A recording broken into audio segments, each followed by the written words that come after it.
Outstanding. Thank you guys, everyone. Good morning, everyone. It's good to see you all. I appreciate you guys being here today. I'm hoping that all of you guys had a great Eclipse week, an Eclipse Day event. I can tell you here at Dallas Love Field, it was a very successful event. We were extremely busy. I got to see it as well, even though that I was helping over the place. But what a great event. If you didn't have a chance to see it, I was impressed. So it was great to see that. And I'm hoping that all of you guys have Memorial Herman needs some positive PR right now. we're gonna mute here some of them, but so we are going to get started. So we have a great agenda right now that we're going to work with. So right now, just to give you guys a sense of what we're gonna be reviewing today is we're gonna recognize some new members for the AAAE South Central Chapter OPSEM committee. We're going to hear from a guest speaker about aviation, fuel, and fire safety and inspection, Mr. Cristina Colon.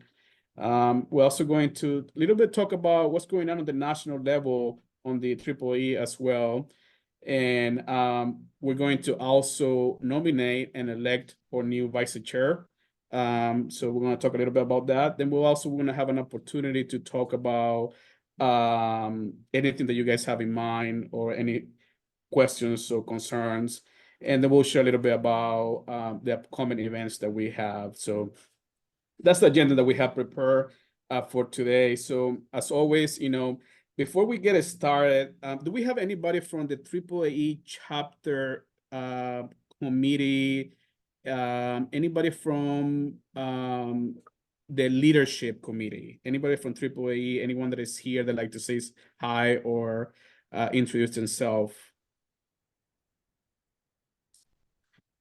I think I see anybody from the main AAA leadership. So, all right. So I just want to recognize some new members. We have Jim Henry from Spaceport America. Do we have Jim here on the line? Yeah. Hi, Jim. I think you're muted. Yeah. Hello, everyone. Jim Henry here, Spaceport America. Thank you, Jim. I appreciate you. Thanks for joining us, and I appreciate for being here today as well. No problem. Thank you. Thank you. Do we have David Austin or Austin from Love Field today? Nope. Okay. And Dale from the city of Albuquerque. Do we have her here? Nope. Okay. So I just wanted to mention them as a new members from the committee. So let's go ahead and move to the speaker. Today's speaker and guest speaker is Mr. Colon, is Chris Colon. So let me introduce Chris, and I'm gonna stop sharing my script right now because I'm going to put his presentation first, and he's gonna tell us more about aviation fuel and safety. So give me 1 second. I'm gonna try to do this, and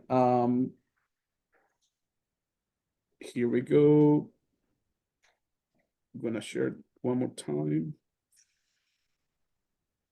And share. There we go. Okay, can everyone see the new presentation now? Yes. Perfect. All right. Yep. So Thank you. thank you. So let me start by introducing the guest speaker really quick here. So Mr. Cristina Colon. So Mr. Cristina Colon is a retired aviation fuel safety inspector from the Chicago Fire Department. He spent there for the Chicago Fire Department over 20 years before he started his company. So his duties included inspecting Jet A storage facility, pipelines, and fueling vehicles at O'Hare International Airport and Midway.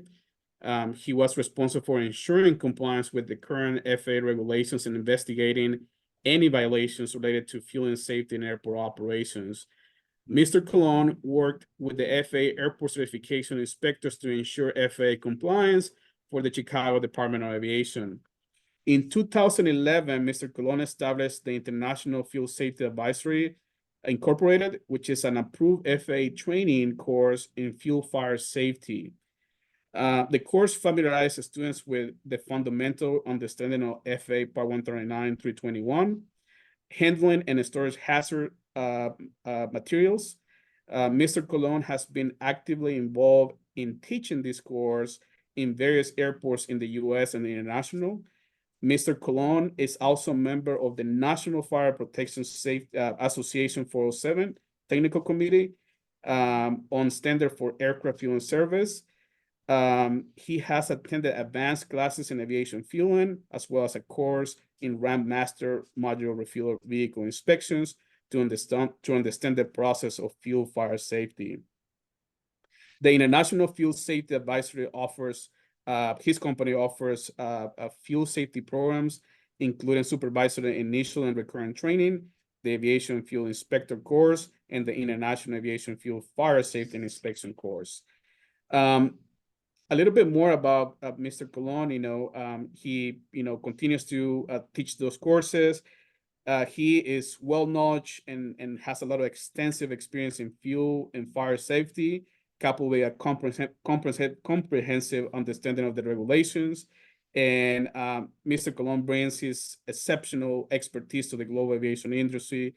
And I can tell you that I have used Mr. Colon in my other facilities that before I came to Dallas Love Field. He's a phenomenal instructor, a great person to call every time that we have questions about fueling. And I can't wait for all of you guys to meet him and consider him for one of your courses for fueling safety. So with that being said, Mr. Colon, the floor is yours. Well, thank you, Javier. And hello, everyone. And I want to thank you for having me on board today. And as Javier said, 20 plus years with the Chicago Fire Department. And I spent a good portion of that with the Department of Aviation at O'Hare. So if we can just, Javier, you're going to control the slides for me on this one, or can I? Oh, there we go. So we can go to the next one. So real quick, what I want to do here is just give you a brief overview of what we do, how we train, and how we come to the training curriculum that we have. And it's based on the experience of both being the aviation fuel safety inspector for the Chicago Department of Aviation, handling O'Hare and Midway. But it also, I started the company because I wanted supervisors as well as aviation inspectors to understand the process that happens when we're inspecting equipment on the airfield in order to make sure it's maintained safe. So if we can go to the next slide. So one of the things that I do incorporate is some of the FAA requirements. And I think it's very, very key and very important that both interplane or maintenance and operations facility, as well as airport operations. In general, if I say AHJ, that's who I'm speaking to, those responsible for inspecting vehicles and the pipeline. But what I've done is that I've incorporated a lot of the AC's advisory circular into the program. And I find it most interesting that when I speak to interplane supervisors that have to take the course in order for them or for their companies to fuel on an airport, a 139 airport, they may not understand why they need that certificate. And so I find that by showing them and teaching them that these are the requirements that they need to follow, it's so very important. For instance, if we can go to the next slide, one of the ACs requires that they understand facility procedures or personnel training. What does that encompass? And so I bring that level of training to them so that they can understand it from a supervisory position. Now, for an inspector's position, that kind of changes a little bit because I need them to understand what to look for so that they can continue to make sure that they're following the requirement as set forth in 139-321, especially when you add it to your airport certification manual. Most airports around the country do follow the NFPA standards, but other airports follow their fire code that has the jurisdiction over their airports. So it's when I say that I incorporate or can incorporate whatever standards the airports follow, are we making sure that we're following these requirements so that we can make sure that we're always safe at our airport? Next slide, please. So when we're doing this, in order for a supervisor of an interplane company or an M&O, maintenance and operations, or an inspector, we give them a basic. They have a basic understanding of what's expected of them, but in order for them to understand, they have to have a comprehensive knowledge, and that's what we bring. We bring them what we do to increase the safety levels. And we incorporate the safety management system that the FAA is really wants every airport to follow, and requirements, because fueling on the ramp is a safety issue, right? And so we want to make sure that they're understanding it, understanding what the process of the safety, fuel fire safety incorporates.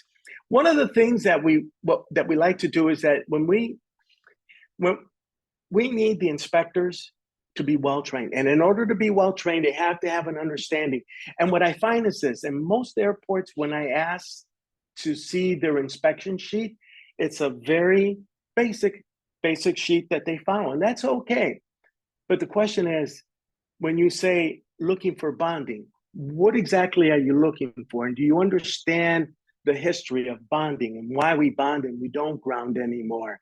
So I bring that level so that when you're out on a ramp looking at items and you're looking at the pipeline, you're making sure the pipeline's not leaking in any form or fashion. That's what we do, right? So we want them to have the responsibility of knowing how to look for something and how to protect the airport system. Next slide, please. One of the items that we do go into is that we talk about NFPA 407. Standard for Aircraft Fueling Servicing. As Javier mentioned, I am on the committee, on the technical aspect of that committee, and it's been very helpful. Many expertise come into play with that. And I know that we're up for a revision. Excuse me. We're up for a revision in the next couple of years. So what I say to those that follow NFPA at their airports, what does that mean? So when I go to a class, I say, well, your ACM says that you're following NFPA 407. What does that mean to you? And so what I've done is that I've been able to incorporate a comprehensive understanding of NFPA and how it works. For instance, when we look at Chapter 6, fueling vehicles, there's a lot of inspections portion in there that are basic, that we want them to see. We don't want them to be mechanics unless they are, right? But we want them at least to cover the safety portions of every item. Let's go to the next slide. For instance, one of the things that we look at, oh, and by the way, I want to say, I've done everything possible to block company's name. Typically, I don't want somebody to say, you know, that, or if you see something, it's done, if you see a company's name with a vehicle that doesn't look right, I've done everything possible to make sure that all the vehicles you see are perfect, except for a couple of them. So understanding what aircraft fueling vehicle means three things. It means it's either a hydrant truck, a cart, or a tanker. And there are different type of tankers that we see. For instance, on the East Coast, you have double tankers. In South America, or in the southern part, or South America internationally, they have these other double tankers that they bring fuel. But basically, what we're starting to see more and more in our airports are with the picture in the center, it's a hydrant cart. It's easier to maintain, and it tells you when it's crying. And by that I mean it tells you when it's leaking. And we want to avoid these problems on our airfield. But if you have a comprehensive understanding, you'll be able to pick up on a lot of this. Another item is the fuel aviation facility check. And I say this to the inspectors and to the airport authorities. At any time that you decide that you're going to either increase your capacity or add new pipeline, Jet A pipeline, or bringing in fueling equipment, it is to your advantage to notify the authority having jurisdiction that inspects all of this, and let them know what's going on, because that way they can help in and bringing up some items that they may forget. And let me say, they will forget some items. And so that's where we come in and we say, hey, I think you need to look at these items because this is what the national standard calls for. And so you need to follow. And again, we don't want to supersede anything from the Fire Prevention Bureau or any other authorities, but we do want to make sure that we bridge everything together so that our airports stay safe. Additional fire safety measures, the authority having jurisdiction has a lot of say in this. ATA 103, the Energy Institution, oh, I can go on and go on with this. And this is what not just supervisors have to know, but also the aviation inspectors need to understand why they're doing what they're doing. For instance, the picture you see, it's a construction of a pipeline, increasing its capacity. Next slide, please. So when we look at items on the airfield, what we need to see is, or we need to understand that bonding versus grounding. Well, what's the difference? Well, NFPA 77 says that we don't do that anymore. NFPA 407, which is the committee I serve in, says, yeah, we're not going to do this anymore. There are reasons why we found out that grounding wasn't effective when it comes to fueling aircraft. And that's what we bring to the table. We let them know that, hey, we don't do this because of A, B, C, D. And when you do this, then we have an issue with the fueler. For instance, this fueler in particular, he decided to ground, you see. And so one of the items that we did at our airport in the Chicago system is that we had them remove, when they did a ramp replacement, we had them remove the grounding cable because we did not want anybody grounding their equipment while fueling. Next slide. Inspection of the bonding cable is so crucial. And so when we look at an inspection form, a very basic item to look for, the clip is missing. It's not attached to the bonding reel. And sometimes we find that the bonding reel itself is not attached to the body of the vehicle as it's supposed to be. Basic information, basic inspection process. And so that's what we're looking for all the time. And I want to say that anytime you have two bonding reels on your vehicle, we account for both bonding reels to be properly attached. In other words, if this vehicle had two bonding reels and cable, and one looked like this and the other one looked good, I take that vehicle out of service until such time that that other bonding reel cable is fixed. Makes sense, right? So next slide. One of the items that I used to find in the airport system is, and I joke about this, my boss used to always say, why are you always replacing your shoes? So I would tap the exhaust system. And I mean, just a small tap to see what would happen, right? Well, one day I did tap one and the whole exhaust system came down on a tanker. Now that told me something. That said that, listen, I need to be a little bit more and look into what's going on with this vehicle. And so we started looking at the exhaust system, and that, I mean, just keep looking at it. And this is what we found in one vehicle. So again, from the supervisory point to the inspection points, they have to understand what to look for and how to do it, but do it safely. And then, as you saw on the next slide, we see the diesel exhaust filter. One of the items about it tells you right then and there, it's hot. It's hot when it's exhausting, and it's going to be super hot when that DPF starts energizing. Correct? And so we want to make sure that every component that you see in that vehicle is safe. Again, from the supervisors, we need them to train their line service personnel as to watch for these things. From the inspector's point of view, we need them to really look in depth as to what's going on with the system. Is it functioning correctly? Okay. So in our next slide, we see the diesel particulate filter requirements. And I gotta put a lot of information on this, but I really wanna talk to you about that first one, the perform only by trained personnel who shall energize the regen system. Let me repeat that. Inspectors need to know who's performing the regen system. Typically, it's a mechanic that comes out, he regens it in a safe area away from grass, soil, or flammable material, and he regens it. But if you're going to tell me in a class that your fuelers are authorized to regen your vehicle when that regen light comes on, then I need to know from them are the following. Is a fueler well trained? Because we know that fuelers are excellent line service technicians that fuel aircrafts, and give them credit for what they do. But are they expertise on performing a regen system? And if they are, what's the documentation that you have that says they are? Because we want to make sure that they're doing it at least 100 feet away from an aircraft, terminal building, or flammable storage. Do they know that?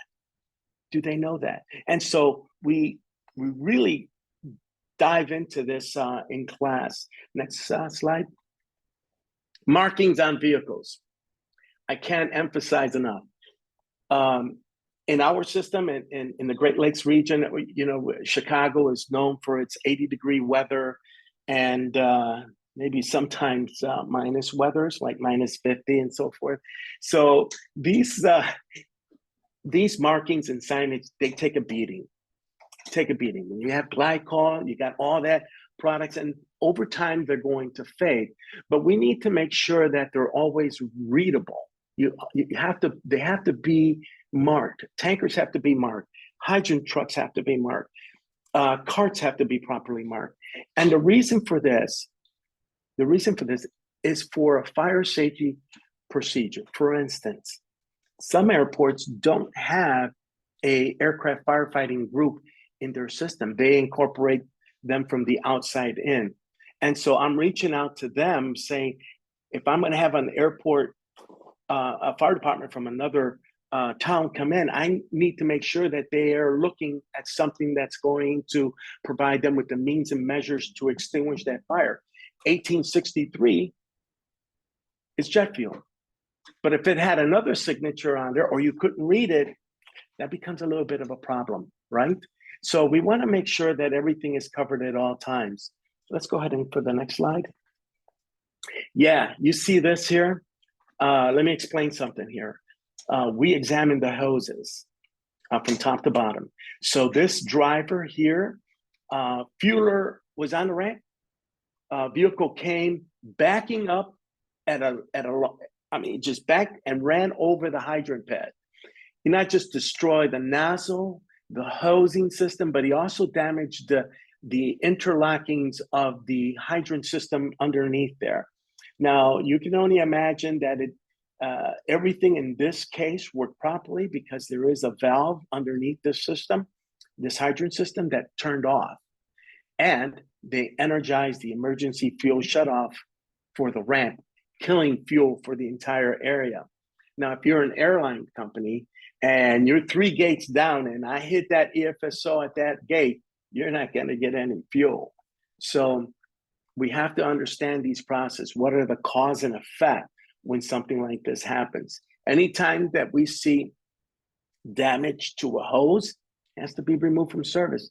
We bring this to you so that you understand from the inspector's point of view and the supervisor's point of view. Next, please. So upon inspections of a hose, we need to do a thorough inspections. And I don't mean take the hose out. If I prefer, when I was doing the inspections, I loved it when they were fueling a plane because I can see the vehicle in action. That's when I knew that everything was working properly. But sometimes that's not the case. You have to definitely look very, very closely at a hose and see what's going on. Obviously, when you look at this hose, yeah, that's out of service. And I was known to have my red stickers and placing them on doors. Once that vehicle is out of service, there's no way you can bring it back on the airfield unless it was re-inspected and the hose was changed. You see, so we bring this to the supervisory level as well as to the inspector's level so that they can have a clear understanding as to what they're looking for. Let's go to the next slide. And don't be surprised with this next slide because I think that, yeah, you know, if you're going to show me you're smoking, guess what? Yeah, that's a carton of cigarettes, and behind there is a blue. You can't see it really good, but I can see it here. Is a lighter. What do you think this fueler was doing? He's smoking, right? We don't smoke. We don't vape. So smoking and vaping is not allowed. So when we see this, we definitely going to ask questions. Now, when I saw this, I handle this, we have to handle it very diplomatically. But this is the point where I go see the general manager and I show him what I found, and what are the actions that they're going to do to correct this, because this is the big no-no, right?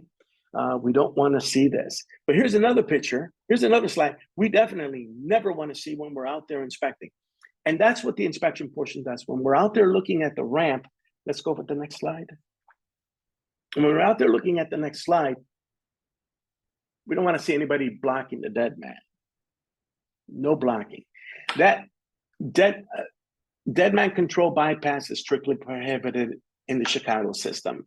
Obviously, you're going to be terminated. We're going to remove you from the airfield. We're going to remove your badge. It is so serious.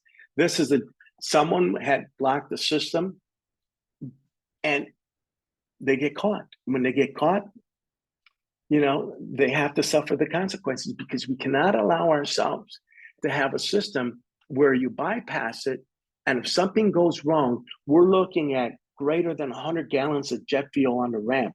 It does happen. It does happen. Okay, so we need to make sure that our inspectors and our supervisors are training their folks the correct way when it comes to this. Our next slide, please. All right. This is exactly what I'm talking about. This was sent to me from another inspector at another airport I not mention. That happy face, I had to definitely cover the person's face. It shows a happy face, but guess what? It's not. 1203 is gasoline, 1993. Both products here, if combined, becomes a fire danger.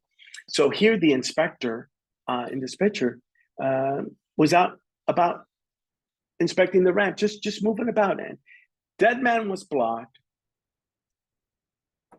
and he's on top of the tanker, you see. So we have to be able to monitor, but we also have to understand what we're looking at when we're out there on the ramp. And something like this is not going to be tolerated at any airport.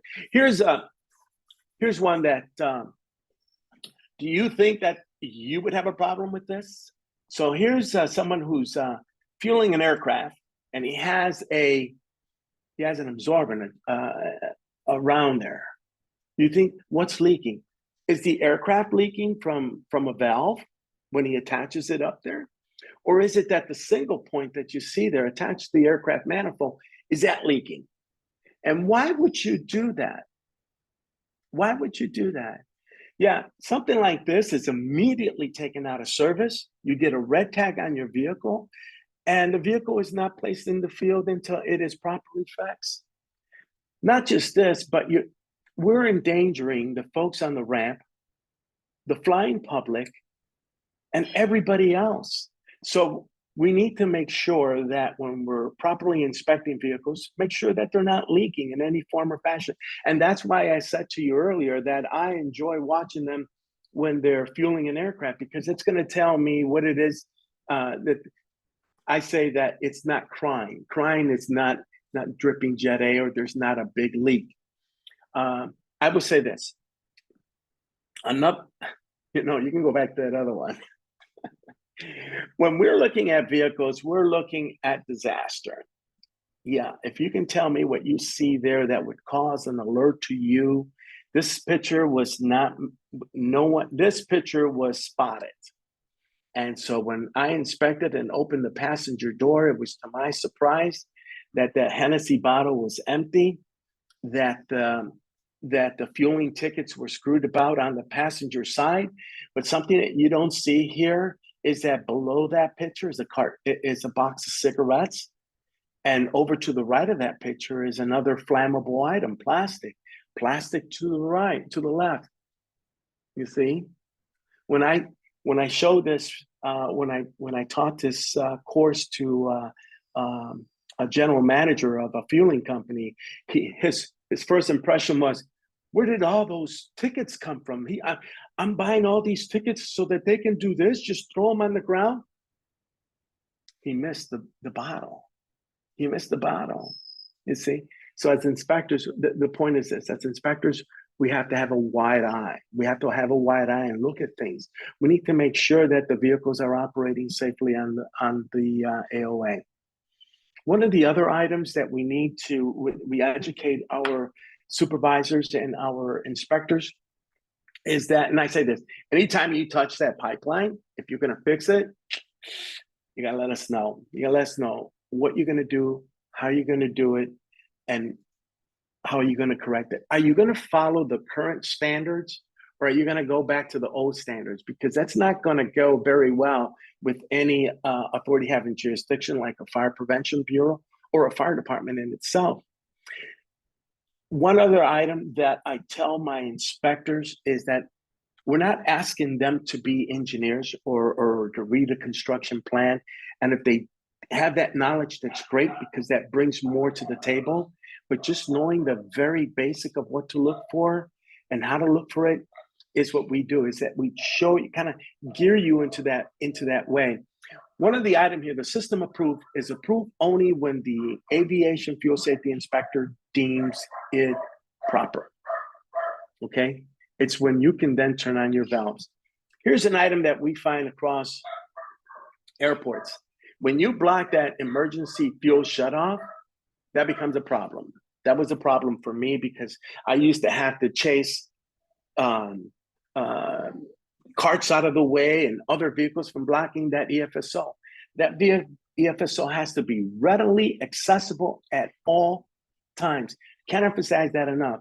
If your airport has a aviation fuel plumbing or a hydrant system, your EFSOs must be clear. You see 3 jersey walls, and then you see that metal. Is that person how is he gonna get through this to initiate the fuel shutoff? It's gonna delay a process. You're gonna have fuel spilling out of an aircraft because a hydrant system failed. It's a problem. And here's something that I bring to the table to the inspectors. You see this construction specification? It's incorrect. It's incorrect.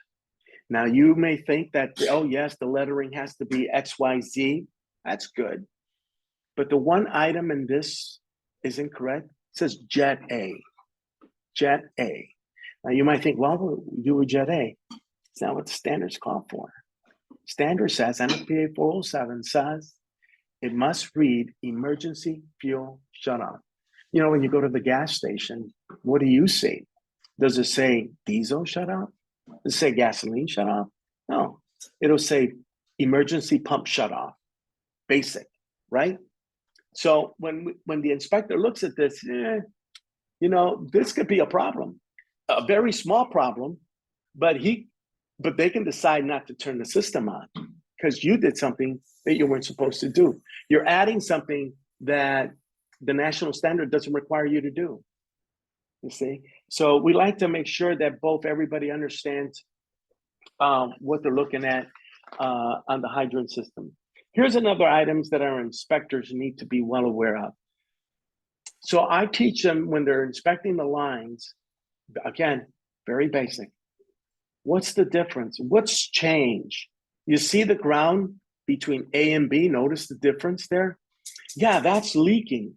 It's leaking onto the ground. It's leaking from that double block and bleed or that valve that you see there, or is it leaking from another part of that? Now, could that be a problem? Yeah, that could be a big problem, okay? And so we need to address the attentions to everybody that inspects. Emergency planning. Ask your fueling agency if they understand what the emergency planning for their facility is, especially M&Os, bulk storage facilities.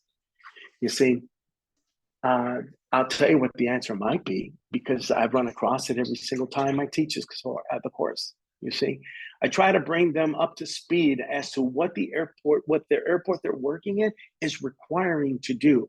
So when I say I can manage or give them the information that they should already have. I incorporate that so that they can understand that they have to have a system in place per NFPA 30 and NFPA 407 of how to sound the alarm, how to initiate the fire department, and how to start the emergency fuel, the emergency foam system into their facility, so that at least we can start the process of trying to distinguish, eliminate that fire, right? Put that fire out.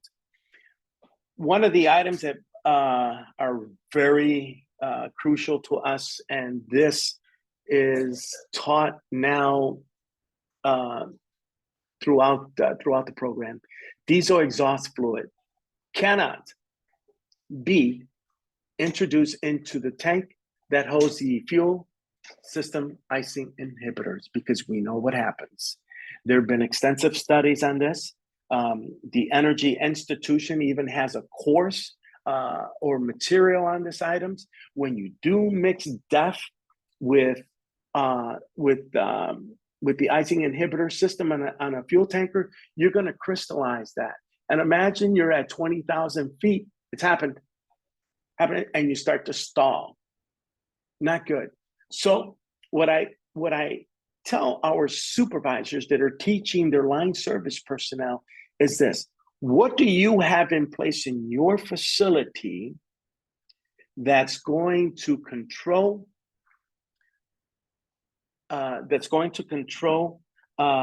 contamination? Every item that you have in your maintenance facility must be marked. Can we go to the next slide, please? Yeah. So everybody has to be well trained.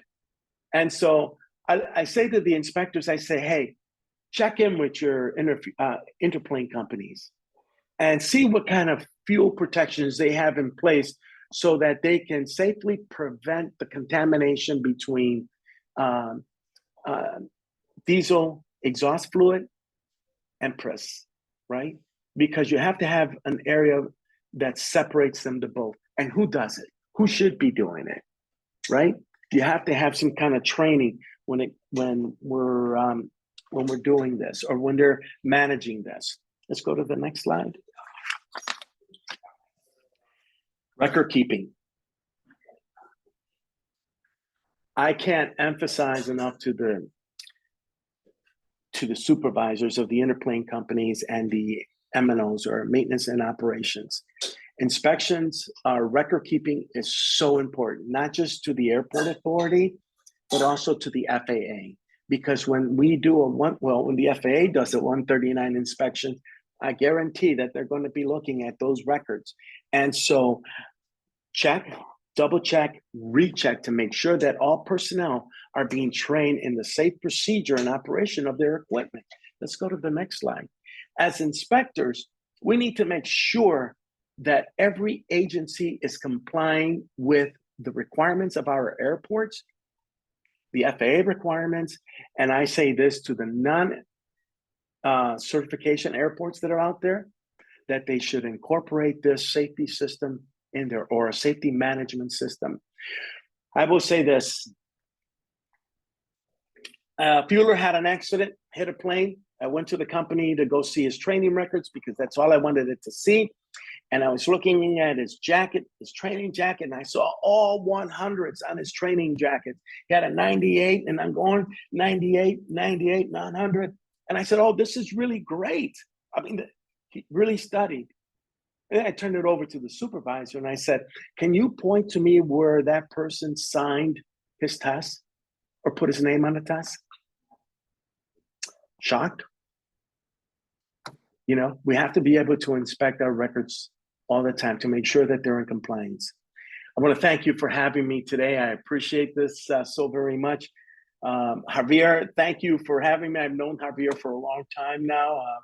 Like you mentioned earlier, I've been to his other facility, and it was always a pleasure.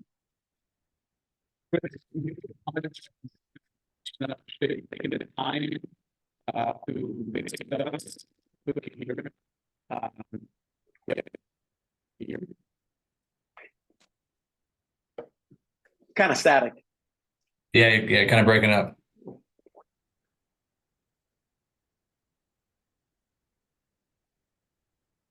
Let's give this one more time. Oh. You hear me now? I can. Okay, You hear you, you're still a little broken. It's still, yeah, you're a little broken up, but it's better. But okay, sorry about that, guys. I don't know.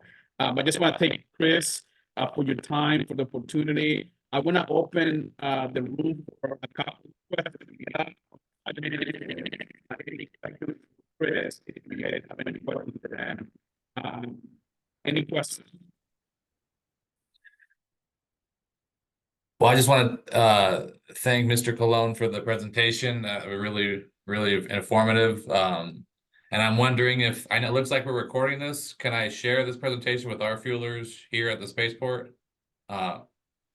Is that okay with you guys? I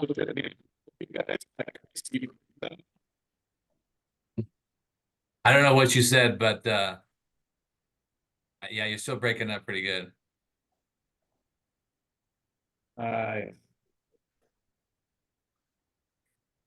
But oh, you guys. okay, sounds good. All right, thanks.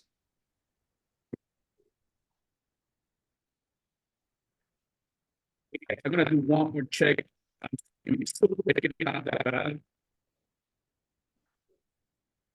Yeah, okay. Let me disconnect. See if I can see that.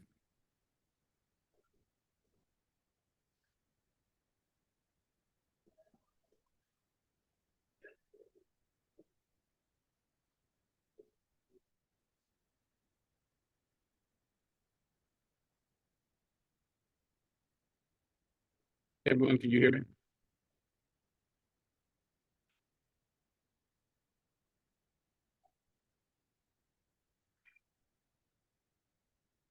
Yeah, we can, just a little bit broken.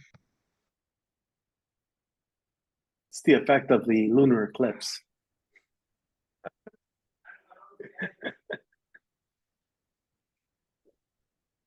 I don't know. You guys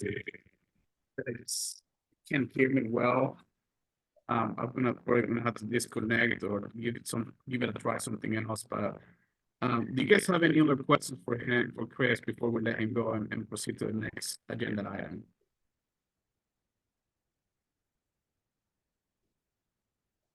No? Okay. Chris, thank you again. We appreciate your time and we'll talk to you soon. I will share this with everyone and good luck with everything. Thank you. Thank you. Everybody stay safe. Thank you. You too. Perfect. Guys, apologize for my audio issues. I'm hoping we can continue with the presentation. I just have a couple more things to go with each of you guys. Can you guys see what I have in front of me? Yes. We do. Perfect. So let me just go over this. And so we're going to skip this and we go to this. Okay, so really quick. So that was Mr. Colon. I'm gonna share his information if you guys are interested in contact him for any training that your facility might need. I will definitely recommend that. He's a great instructor and it will help your program as well. One of the items that I have for you guys is the update in the national level of the SCCAAAE Ops Committee. There's a couple of meetings that they have held, but I tried to condense this information and present to all of you guys what I think is more relevant right now. The biggest thing is the team from Bush International Airport presented and provided a debrief on the United Airlines flight 2477. I thought the presentation was great and there was some great resources that we all can use. And that was related to the response and some of the investigation that is happening right now in regards to the flight, to the accident. And as you know, that was an excursion from the payment. And I thought that if you're gonna take a look at it, revise it, I will share that with my notes as well. The FAA has issued a couple Part 139 insert alerts that I'd like to just discuss with all of you guys. And I want to make sure that you guys are in line and understand what are we working on, and if there's any questions that you may have, we can discuss it here. This one, which is the 2401, I believe this was issued for like late February, if I'm not mistaken. This one is related to issuing NOTAM when you don't have an ARF equipment available for your airport. There's a lot of confusion right now going on nationwide about this alert, that I think that I wouldn't be surprised that the FAA will issue a definite a little clarification or come up with something. But to me, it's pretty straightforward, and I kind of want to open up for discussion is, so the third alert is sharing that if you don't have ARF, and you cannot have your index up to compliance, you need to issue a NOTAM, and you need to let the airlines know. And then you also need to let the FAA Airport Certification Office know. That's my understanding, and that's what we're following here. My question to all of you guys, do you have any concerns, or do you have any questions that your airport, in regards to this NOTAM, at your facilities?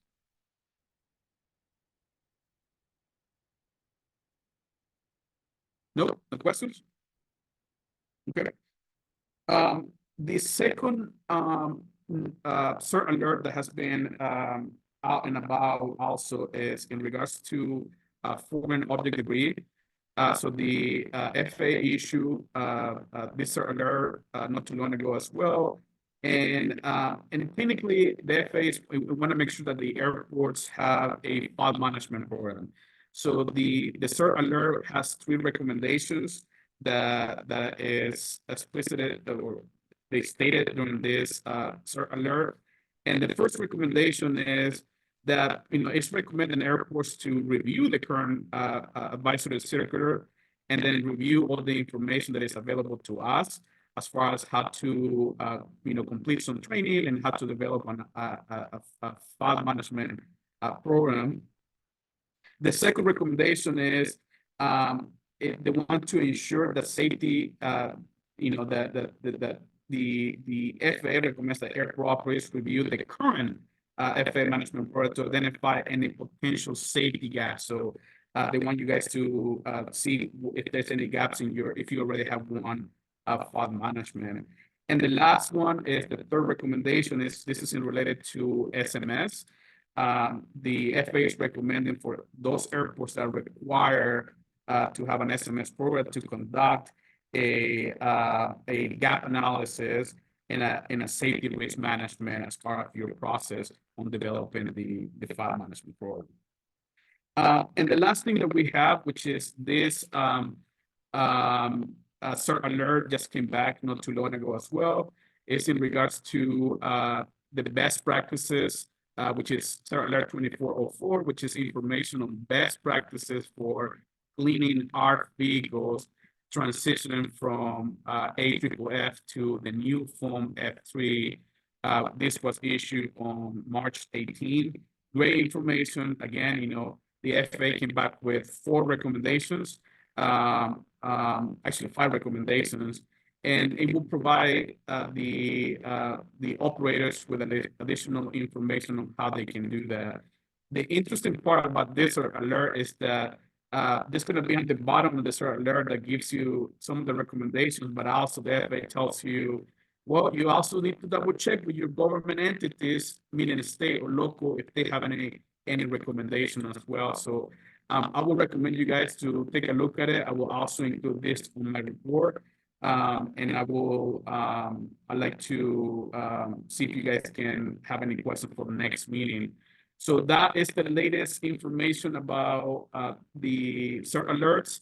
And the last thing that is always right now still a hot topic under the AAAE committee is the SMS implementation. So I want to make sure that all of you guys are aware, especially those that are needing to submit your SMS implementation, that April 24th of this month is the deadline for large, medium, and small hubs that require to have an SMS. So I'm gonna ask if you guys need some help with that, please reach out to me. I'll be happy to connect you, to help you, to make sure that you meet the requirement for your airport.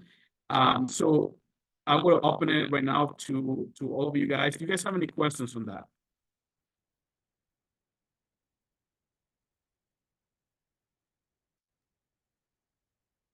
Hey, Any Javier, questions? this is Chuck from Lubbock. Do have a couple questions just for the group, if anyone's heard anything on the FOD management program, being relatively within just the last couple of months when that cert alert came out, I believe. But has anyone actually had an inspection or any conversation with your cert inspector on kind of what their interpretation or what they're expecting the first few steps are? Just curious on that, because that seems to be kind of an open area there. If anyone's heard anything yet.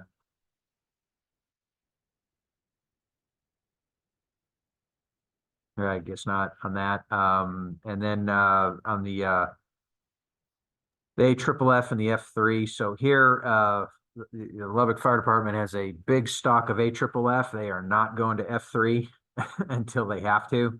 But curious on, we have not heard anything from TCEQ. As you said, Javier, I would be shocked if they become aggressive like other states have with forcing airports to do anything. But, stranger things have happened. And again, just a question to the group. Has anyone heard, is TCEQ planning to come out with any guidance on this, or have they, or anything on that?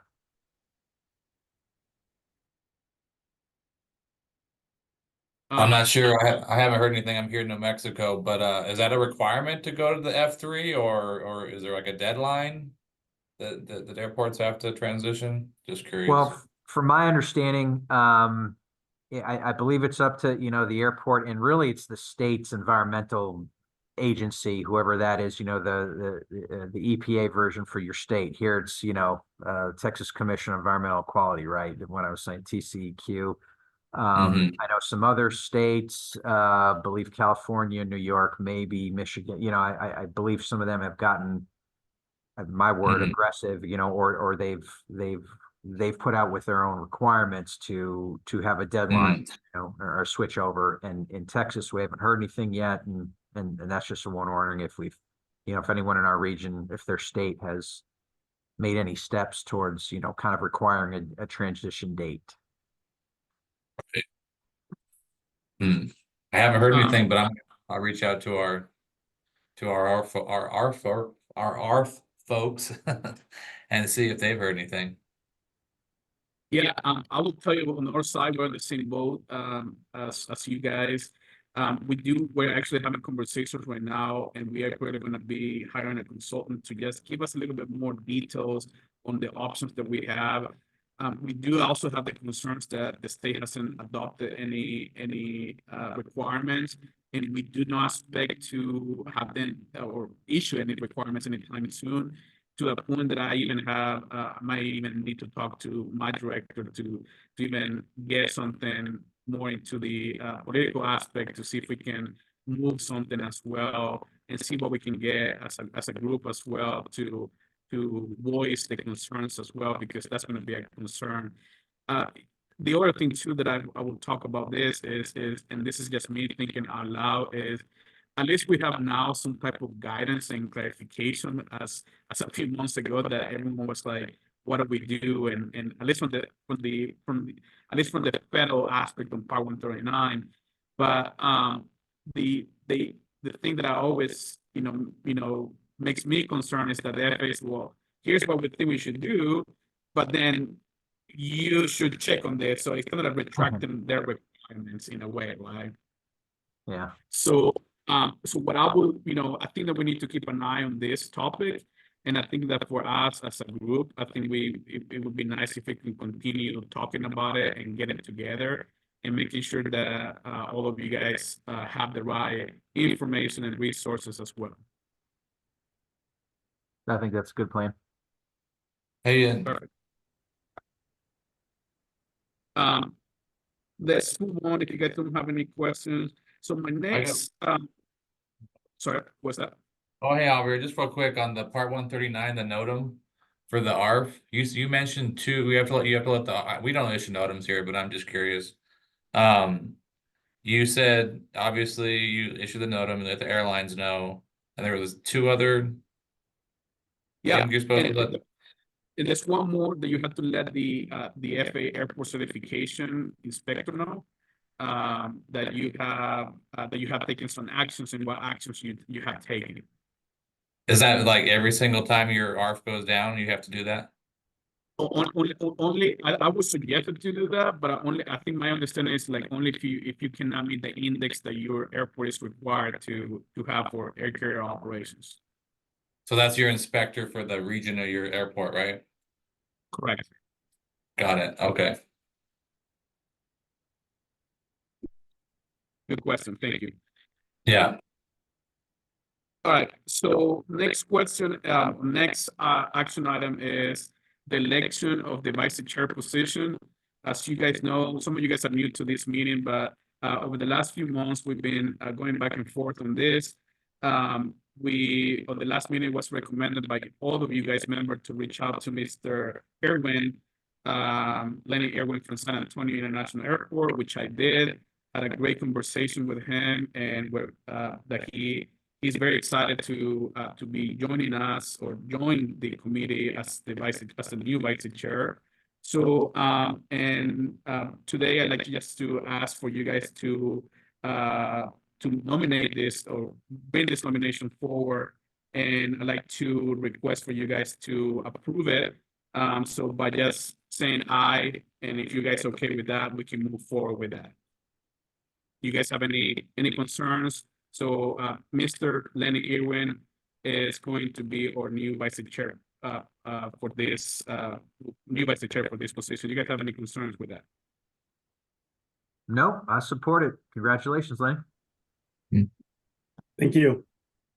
Yeah. Perfect. So outstanding. Thank you. So we'll move in that direction. Lenny, I think we're gonna be planning to have him introduce himself on the next meeting.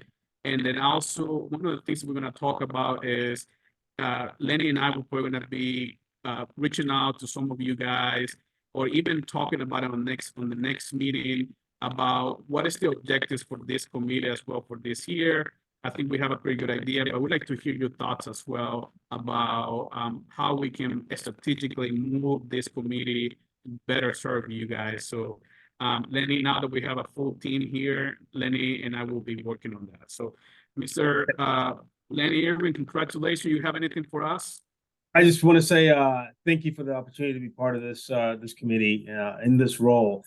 I truly appreciate the trust and confidence you guys are putting in me here to keep moving this whole program forward as we collaborate around and make sure that we're doing everything that we can to keep our airport safe through problem solving and good coordination. So thank you very much for the opportunity. Congratulations, Lenny. We look forward to continue working with you. Thank you. Perfect. So the next thing that we have is, this is an open discussion. We are right on time, but I wanted to open it for you guys to discuss anything that you guys have in mind, any thoughts, any concerns, any ideas for our next meeting, or any discussions that you guys want to hear for the next meeting.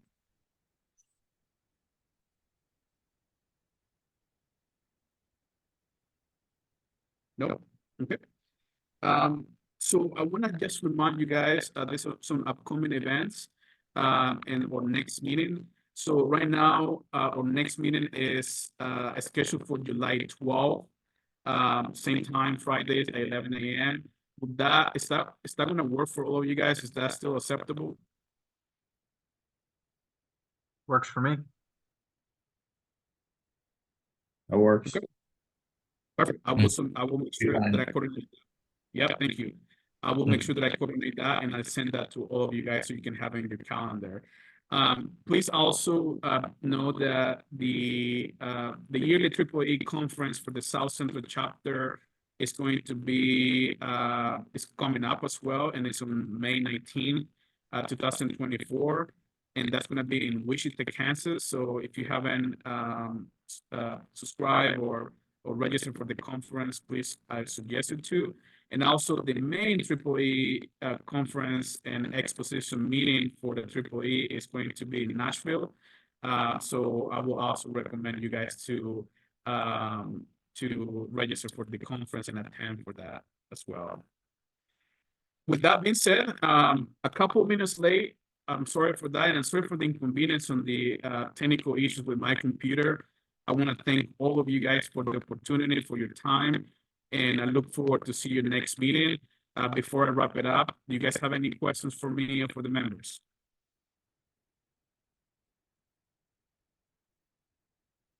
Nope. Thank you so much again, and have a wonderful afternoon, everyone. All right, great. Thank you, Nick. Thanks. Thanks, Javier. Take care, guys. See ya. Take care. Yeah. Bye-bye.